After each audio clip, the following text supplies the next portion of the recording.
Hi everybody, welcome to the next video of Tony Unpacks in Oregon. We're on box 19, and I'm just going to go ahead and bust right in. So, this one is another one with some smaller games in it, so we're going to move through these pretty quickly. First is Bottlecap Vikings from Tasty Minstrel Games. I got this in a lot of games, and I haven't played it yet, so we're going to move on. Best Treehouse Ever. This is one of Green Couch Games' fantastic games. It's a drafting game. It's kind of like my first drafting game, wherein you are building the most awesome treehouse possible. And they are some really awesome treehouses. If I could have had a treehouse with an ice cream parlor or a surfing room or a scientific lab, or even half of the rooms that exist in this game, it would have been the most awesome treehouse ever. But to be able to build one with a little bit of everything, every one of those in it, is pretty cool, and it makes a very neat looking tree at the end of the game. When you score it, your tree looks really cool, and you get to see everything in your tree house. So again, it's another one of those games where even if you lose, you built something over the course of the game that you can admire and enjoy. Another Green Couch game, this time Fidelitas. Fidelitas is a quick little card game. You are playing characters to various places in the city. And those characters have special abilities that let you manipulate the board, and you're trying to create specific board states so that you can score goals and score points and win the game. It's a real tight little card game. It plays really quickly. It's pretty good for families.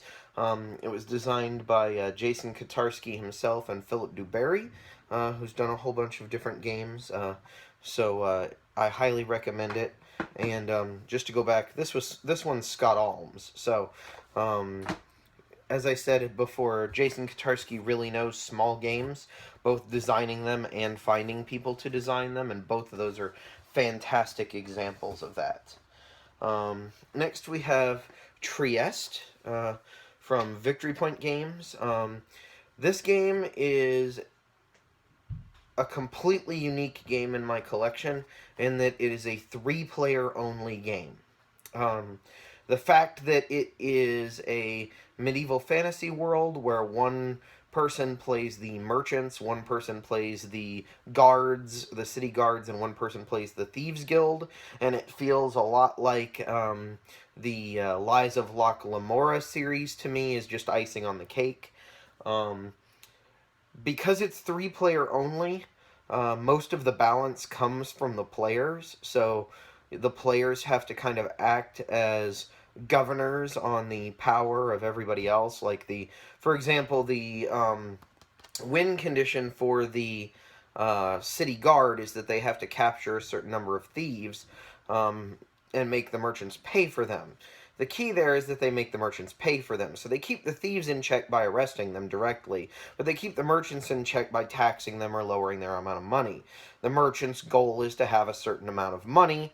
They keep the thieves in check by basically financing the city guard's operation, and they keep the city guard in check by only being able to pay for so much. The Thieves Guild is, of course, trying to run away from the City Watch and trying to get away and trying to steal the money of the merchants. So you're trying to use your abilities to dodge the City Watch cards and steal money from the merchants, keeping them further away from their victory condition. And so all three of these factions play off of each other. So it's a very, very interesting game.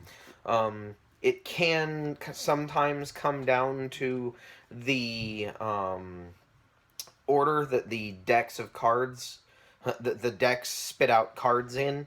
That can make a huge difference on whether you win or lose, but I've seen people come back from what looked like a devastating loss, and I've seen people who were on the verge of victory have both of the other players rein them back in and make it a much more contested game. So I really highly recommend this one if you like card games with powers and you're looking for something a little different. 3-player only game like Trieste is a really good thing to pick up.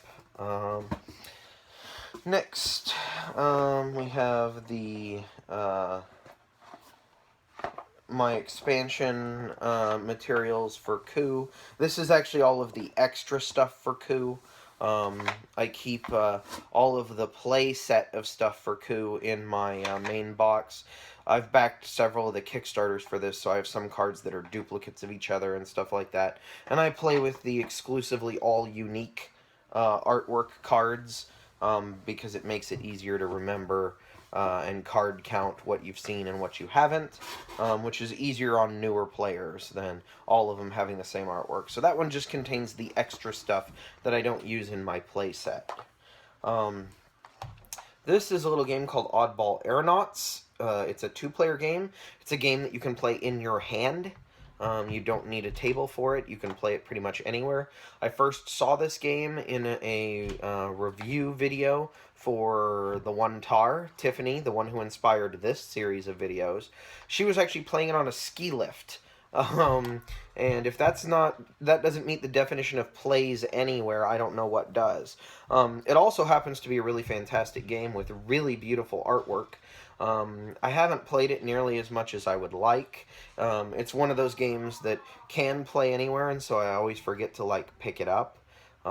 It doesn't need to be in my quiver, although maybe I'll move it to my quiver after this. I don't know. It's a really, really good game, and you can play it standing in line. You can play it on a ski lift. You can play it while you're waiting at the doctor's office, whatever. It's really good, and I'm glad to have it. I wish I had the second one, but unfortunately the Kickstarter went through during a very rough patch of my existence over the past several years, and I wasn't able to get it. So the first one, Oddball Aeronauts 1, is the only one that I have, but I'm very happy to have it. The next two I'll talk about as a pair. I have Rory Story Cubes and Rory Story Cubes Actions. These aren't really games, but I keep them with my games because they're very fun little storytelling activities that you can do. My wife originally picked these up just because she was looking for something to just kind of mess around with. Like, improv storytelling is something that she was just inherently interested in, and we weren't role-playing anymore, and so she wanted to kind of scratch that itch. And these are a really good way to do that, actually.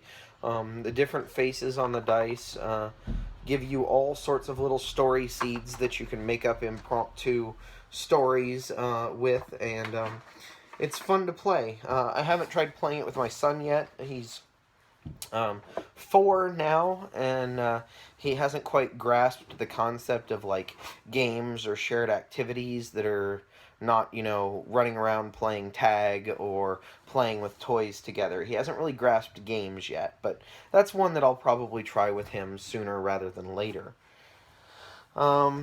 Next is another old card game, Dilbert Corporate Shuffle.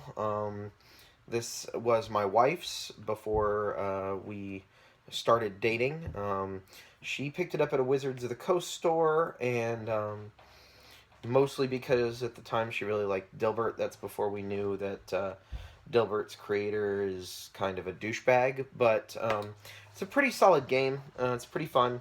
It's a Wizards of the Coast, based on the Great Dalmoody, which is a pretty neat card game.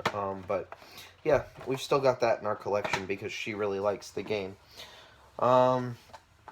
Next is one of the games that I can say probably has the best graphic design and is the best designed product that I own, and that is Resistor. This is originally designed, all of the artwork, all of the game design, all of everything was Cardboard Fortress Games, and Level 99 picked it up for the distribution side eventually. But so this game, first of all, it fits in a box this tiny. It's a 2-player game. I always have red peeking out because I'm a red guy.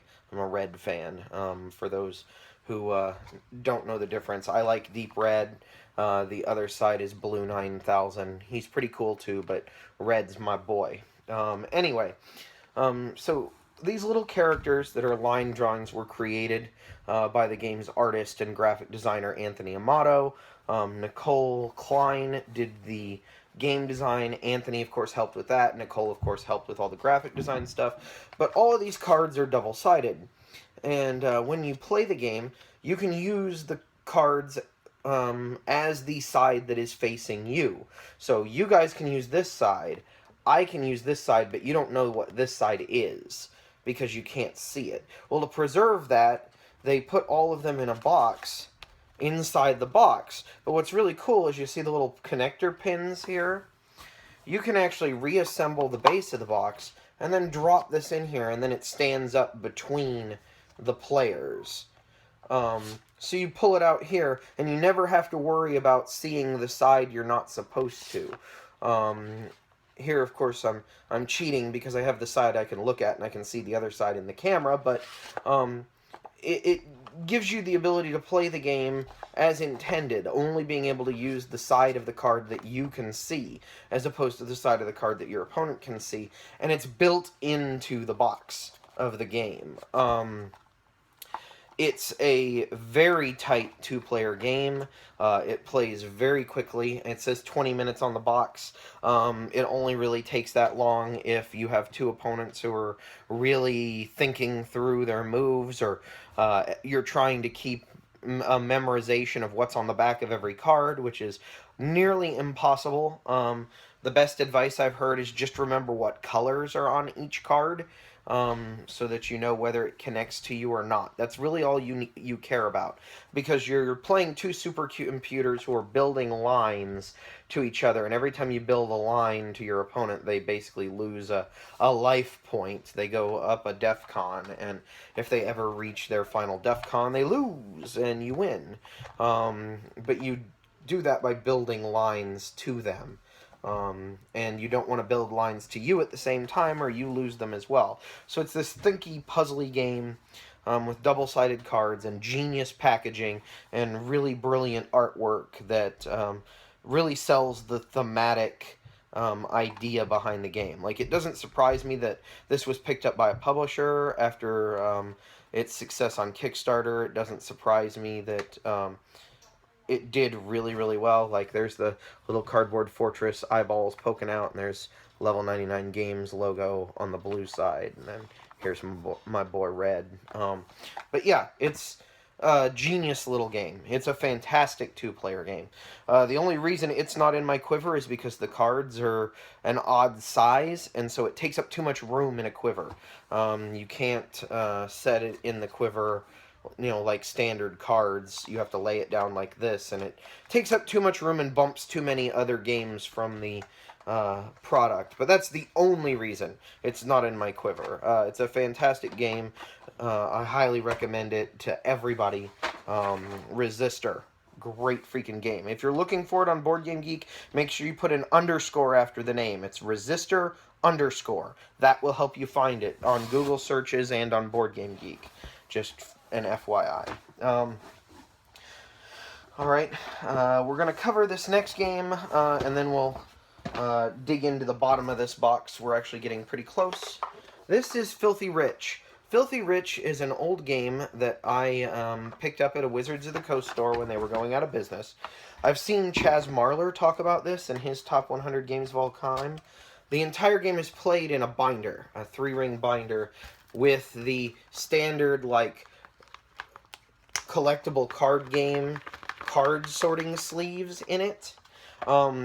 You are sign makers in Hong Kong, and you're trying to make signs. And you're trying to get your signs to be visible. And as such, putting your signs on the first page is really good because it has the potential to cover up other people's signs. However, the pages will flip throughout the game, so, you know, if it's flipped on the last page, your sign that's on the first page is totally useless. And then all of the spots are basically numbered, as you can see on the back behind it, 1 through 9, and it tells you basically what pays out. You're trying to have the most money. It's a really unique game that uses a component that I've not seen other games use, and that's one of the reasons why it's still in my collection. It also happens to be really fun. The fact that it's like playing piles of cards, but being able to flip through them is really neat. It also happens to be a Richard Garfield game, which is now that I think about it, makes perfect sense. As innovative as he is, and as tied to Wizards of the Coast as he was at the time this was originally released, it doesn't surprise me that they put it out. But it's a really solid game, and uses a very unique component and isn't like anything else in my collection. So Filthy Rich came with me. I really like playing that one too. That's a very solid game. My wife and I have played many sessions of that one. And you always get upset whenever somebody papers over your signs. Let's see. Next, I have Project Dreamscape, and I have the playmat with it. Project Dreamscape is a quick-playing little card game. The cards are multi-use. They're all double-ended. Double-ended cards are one of my favorite things of all time. But the idea is that you're part of a lucid dreaming study, and you're trying to basically control the dream the most. All of the cards in the game are pieces of a dream. So, like, this is a double-sided card here. Don't know if you'll be able to see it. But on the top, it's Perfect Respite, and on the bottom, it's Lucid Dreaming. And each one of those gives you a different ability that allows you to manipulate the position of things in the line. And the things in the line here, the market, they have different costs. So you're trying to manipulate those so that you can purchase the ones that you want. In addition, there's... the way you score points in the game is actually chaining together dreams of similar symbol/color. They all have a unique symbol, so it really works well with colorblind folks. Even if some of the colors are similar, the symbols are radically different. This game had a lot of thought put into it by its designer, which is Sarah and Will Reed. Sarah's pretty active on all social media sites, and Will is her wonderful husband. She does a lot of the development. He does the initial design. He's actually challenged vision-wise, and so it's something that they really pay attention to, and so they were very meticulous in making sure that all the iconography worked, and in choosing artwork by the amazing Julie Okahara, which really stands out and is totally different than anything else. I don't know if they chose Julie or if Undyne Studios, which I believe is Ben Haskett, runs that. If he's the one who did it, but it's a brilliant choice. It makes the game look like nothing else. It plays really quick.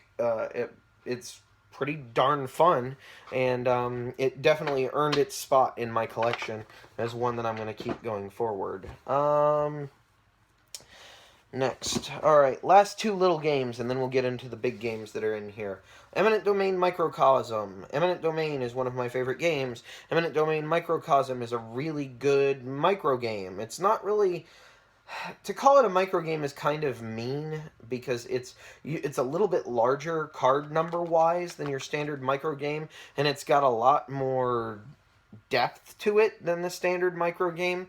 I don't even know how to explain it. Like, it's all multi-use cards, and the rule book in it left a little bit to be desired. Watching someone play it is the best way to learn how to play it, and once you watch somebody play it, or once you play it yourself and someone who's played it before teaches you how to play it, you will want to play this and nothing this for several plays in a row. I mean, it plays in 10 minutes, 15 minutes, and it really has a very interesting array of strategies inside of it, and counter strategies that you can use against each other.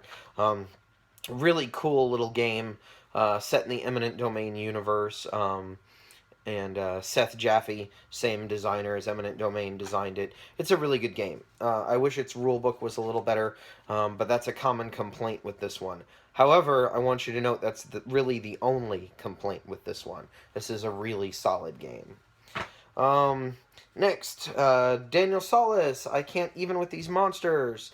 This game is based around a pun, the I Can't Even. The player with the highest odds score wins. So that's kind of the whole idea of where the genesis of the game came from. This one's monsters, and so he has other sets that he's working on or has released. I don't know where he's at with them recently, but all of them are slightly different. Each card has interesting powers. Basically, you play one card face up in front of you, one card face down in front of you, and then everybody around the table takes cards. You could be left with no cards at the end of the round. However, if both of the cards that you put out are cards that have negative impacts for your opponents, then that may not be a bad thing. You're trying to score particular cards, and of course, you want to have an odd score. Yeah, it's a neat little card game. It didn't work very well with my group in Cincinnati. It was too light for them. But we'll see. I enjoyed it, and we'll see if I can find some people here in my new home who enjoy it more. Just some boxes of extra BattleCon stuff in here. We're not going to worry about that too much.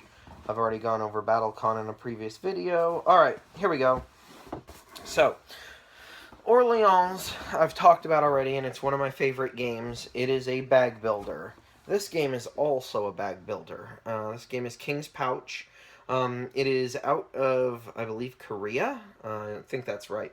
And it's a bag builder, but it's very unique in that the pieces that you put into the bag are not the same shape. So you have both these cylindrical prisms, like hexagonal prisms, and cubes that you put into the bag. Cubes are one worker type. They're more tradesmen and skilled workers, and then the prisms are general citizens or corrupted citizens. You don't know which. And you basically build an engine. You build various buildings, and then you use those buildings to influence important people or claim territory on the map or just in general gain victory points, manipulate your bag, the contents of your bag to specifically trigger the buildings you have.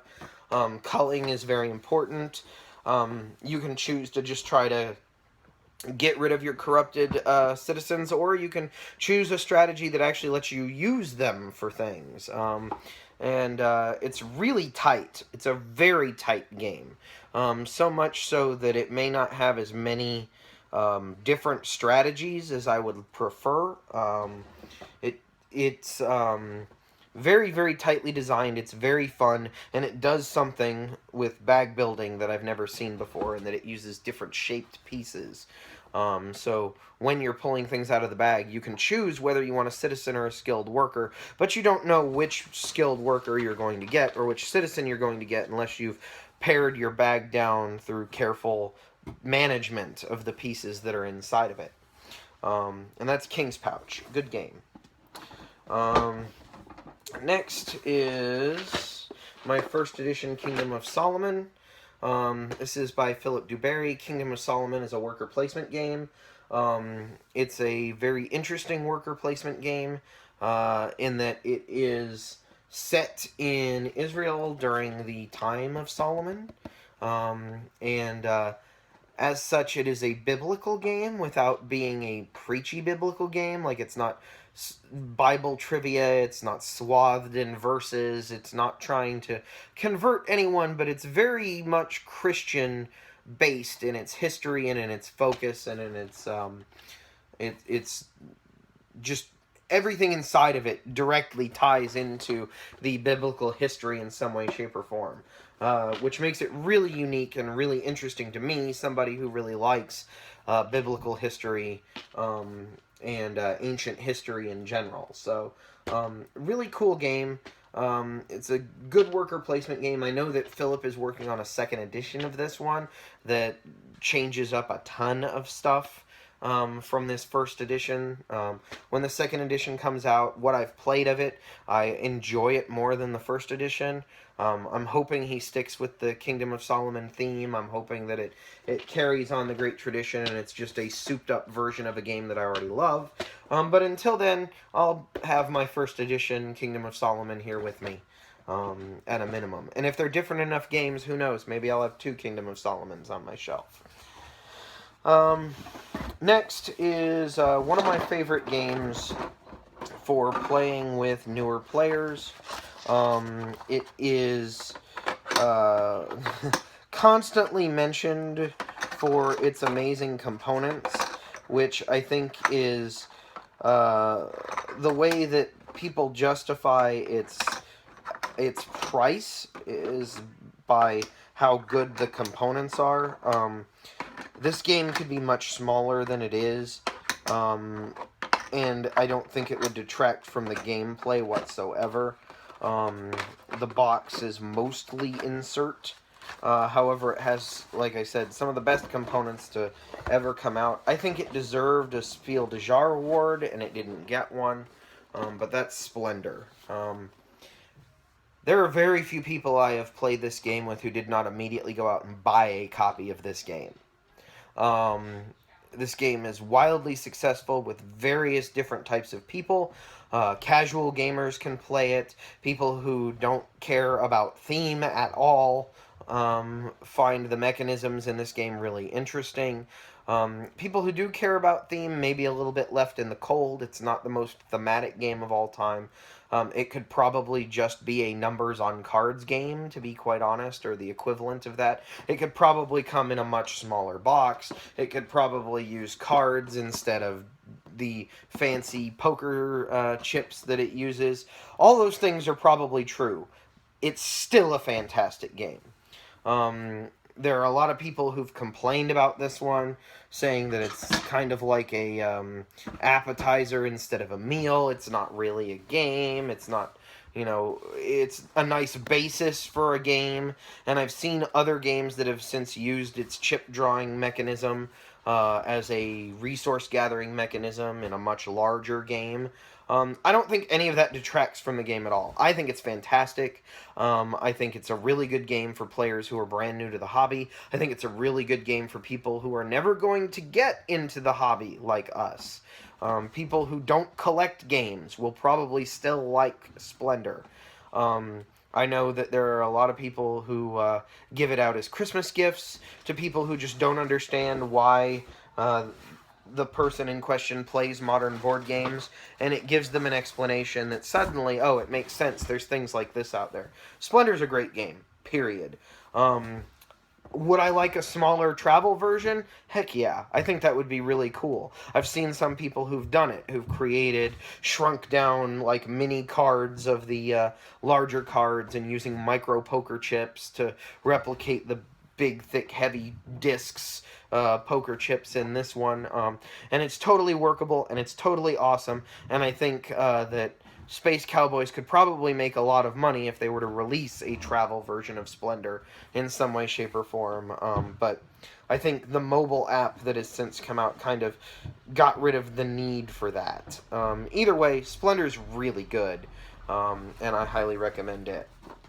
Next is Craftagan V6 Edition. Craftagan is a very interesting game. It uses the, I don't really want to call it a rondelle, but it's sort of a rondelle from Glenmore, which I've never played, but have seen in action. It's very similar to Tokaido, except on a looping track. So there are all these different actions on, and you can't really see it. The board on the back is really horrible and obscured by these cards. But basically there's this big looping track, and on that looping track are all of the actions you're allowed to take. Whoever's in the back of the line gets to go. They can move as far up the line as they want, selecting an action and then taking it. The thing is that do you go for the action that you really want, which is way far up the line, and then give other people potentially multiple actions between you get to go and when you next get to go? Or do you just take the closest one that is close to what you need so that you get to act again sooner? And then it uses all of that to drive a really tight Euro game underneath it. I really like this game. I really like the mechanism that I just explained from Glenmore and was never able to get a copy of Glenmore. Still not to this day, I don't have a copy of Glenmore, but I really wanted to play around with that mechanism, and it's in this game. and it's really good. And this game uses it in a way that's different than Glenmore. Glenmore is all about building buildings, and it's a tile-laying game. This one is economic, production of cars and selling them to various customers and racing them around a track and all of that sort of thing. It's a victory point engine building game with a very neat action selection mechanism that isn't just another worker placement game. And that's why Craftagan is in my collection. Last but not least for this box is On Guard. This is an extremely fancy version of the game. The two fencers in the game are pewter figurines. The board is gorgeous. One of my friends gave this to me shortly before I left Cincinnati as a present. I played a lot of Flash Duel with him back in the day, and Flash Duel is kind of like On Guard with superpowers. It is On Guard with superpowers. And since I stopped supporting Serlin Games pretty much entirely, he gave me a copy of On Guard so that I could continue playing that game that we played with each other, even though this one doesn't have the superpowers inside of it. It's still a legit good game, and this is a very fancy version of it, and I'm very happy to have this. My friend who gave it to me was extremely thoughtful, and I really am... I just can't say enough about how excited I am to be able to play this. This is a game that Raphael will be able to pick up sooner than a lot of the other games that I have, and it's really cool to have a fancy edition of it. Anyway, this has been my longest video yet, so now that the box is empty, I'm going to go ahead and cut it off here. This is Bearded Rogue, signing out, guys.